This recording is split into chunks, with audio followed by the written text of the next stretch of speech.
अंतर्यामी सब उस गांव सब पापी। बोले एक भी सज्जन नहीं था? बोले बिल्कुल नहीं। क्यों भाई, सबको क्यों पापी कहा गया है?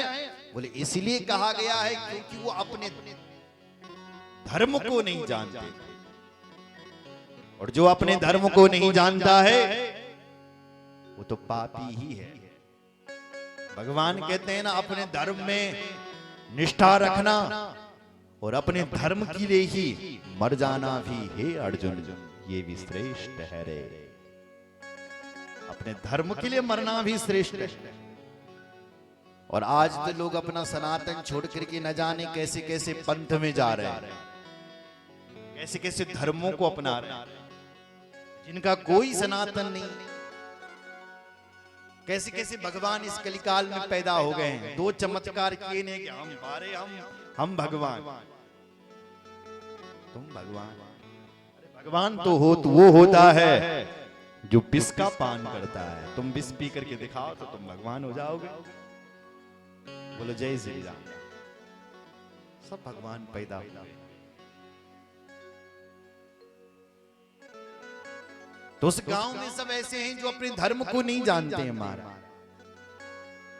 वेद धर्मो जिता जना, सबकी कथा तो नहीं लिखी है। लिखा गया है कि उस गांव में एक व्यक्ति रहता था जिसका नाम था बिंदु। तत्र को बिंदु को नाम, तत्र को बिंदु को नाम, विप्रासीन महाधम, स्वपत्नीं चंचुलां नाम, हित्वा नित्यं सुधर्मिणी, हित्वा नित्यं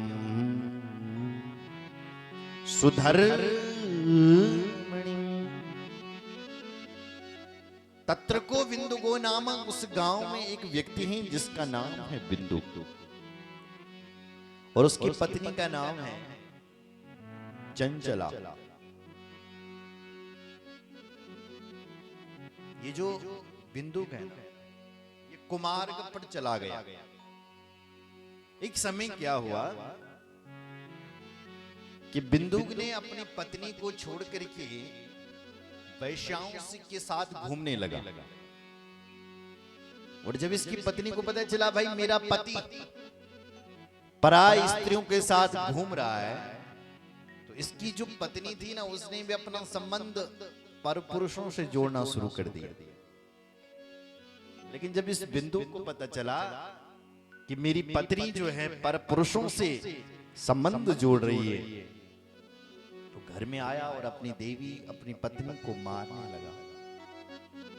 जोड़ जोड़ से उसको मारता है। चंचला ने कहा, हे महाराज मुझे क्यों मार रहे हो? तुमने क्या अपनी शकल आईना में देखी है कभी कि तुम कैसे मुझ पर हाथ उठा रहे हो, मुझे मार रहे हो? क्या तुमने अपनी शकल देखी है कि तुम कैसे? भवान प्रतिनिदम दिनम काम रमन्ति वैश्याकुधि मां विहाय स्वपत्नीं च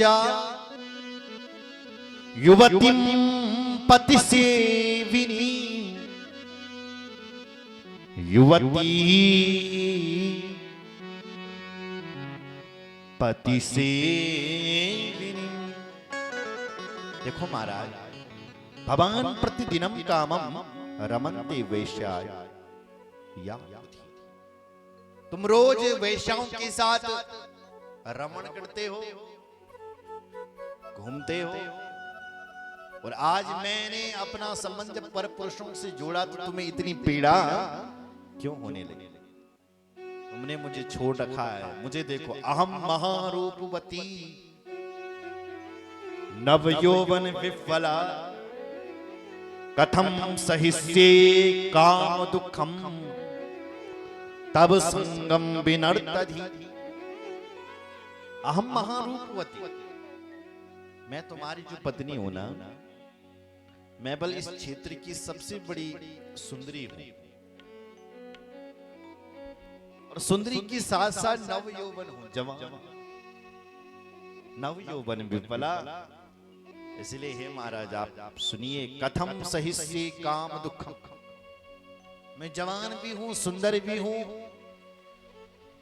तुम पुरुष होकर के अपने काम पर विजय प्राप्ति नहीं कर सकते, तो मैं स्त्री होकर के कैसे अपने काम पर विजय प्राप्ति कर सकती? कैसे? इसलिए मुझे मत मारो, मत मारो। तो वो जो बिंदुक था ना, उसने अपनी पत्नी से कहा कि देवी, तुझे यदि पराये पुरुषों से संबंध जोड़ना है ना, तो ऐसे मत जोड़।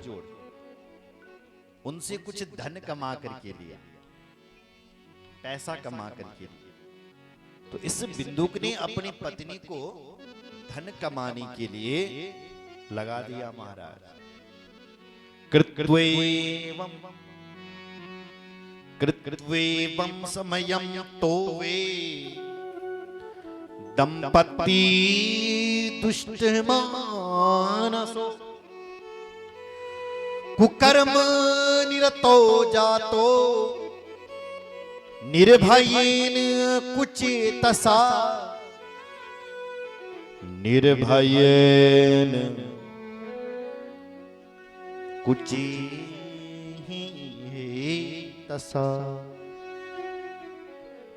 अपनी पत्नी को कुकर्म में लगा दिया। दोनों दंपति काम में प्रवृत्त हो गए महाराज। समय बीता और इसके जो पति थे बिंदुक,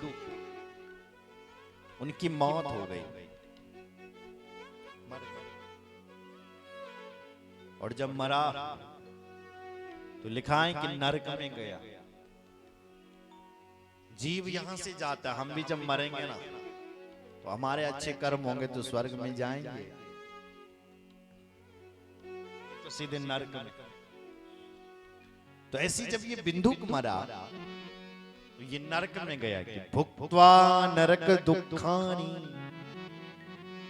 भवहानि समूढ़धि। वो मूढ़ नरक में गया और नरक में जाकर के बहुत बड़ा कष्ट पाया। जैसे जो बहुत बड़ा अपराधी होता है ना, उसे बड़े से बड़े जेल में डाला जाता है। क्यों? ये कुर्बानी है, डालो अंदर।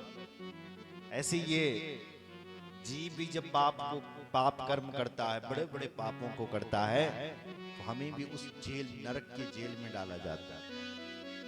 ऐसे ये बिंदुक भी गया। नरकों का दुख पाकर के जब ये बाहर निकला, और पुनः जब इसको जन्म मिला तो पिशाच बना। क्या बना? पिशाच। बिंधे भवत पिशाचो ही गिरो पापी भयंकर। बिंदे भवत पिशाचो ही, विंध्याचल पर्वत पर जाकर के पिशाच बन गया। पिशाच बनकर के जंगल में रहता। अब इसकी जो पत्नी थी, जिनको